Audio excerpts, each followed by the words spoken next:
കെമിസ്ട്രിയുമായിട്ട് ബന്ധപ്പെട്ടൊരു question നമുക്ക് പഠിക്കാം. നമ്മുടെ ക്വസ്റ്റ്യൻ ഇതാണ്: which is not a principle of green chemistry? Options നോക്കിക്കേ. ഗ്രീൻ സോൾവെന്റ്സ് ആൻഡ് ഓക്സിലറീസ്, അത് ഗ്രീൻ കെമിസ്ട്രിയുടെ പ്രിൻസിപ്പിൾ ആണ്. അവോയ്ഡ് റിന്യൂവബിൾ ഫീഡ് സ്റ്റോക്ക്, നമ്മളോട് ഗ്രീൻ കെമിസ്ട്രി പറയുന്നത് എന്താണ്? റിന്യൂവബിൾ ഫീഡ് സ്റ്റോക്ക് യൂസ് ചെയ്യാനാണ് പറയുന്നത്. സോ നമ്മളുടെ ഓപ്ഷൻ ബി എന്ന് പറയുന്നത് റോങ് ആണ്. മൂന്നാമത്തെ ഓപ്ഷൻ എന്താണ്? ലെസ് ഹസാർഡസ് കെമിക്കൽ സിന്തസിസ്, അതായത് നമ്മളുടെ ഗ്രീൻ കെമിസ്ട്രി എന്ന് പറഞ്ഞാൽ എന്താണ്? എൻവയോൺമെന്റലി ബെനൈൻ കെമിസ്ട്രി ആണ്. ഇനി ഡിസൈൻ ഫോർ എനർജി എഫിഷ്യൻസി, അതും എന്താണ്? ഗ്രീൻ കെമിസ്ട്രിയുടെ പ്രിൻസിപ്പിൾ ആണ്.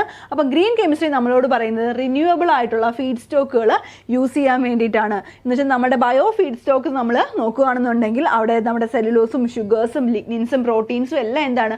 അവരെല്ലാം ബയോ ഫീഡ് സ്റ്റോക്ക് ആണ്.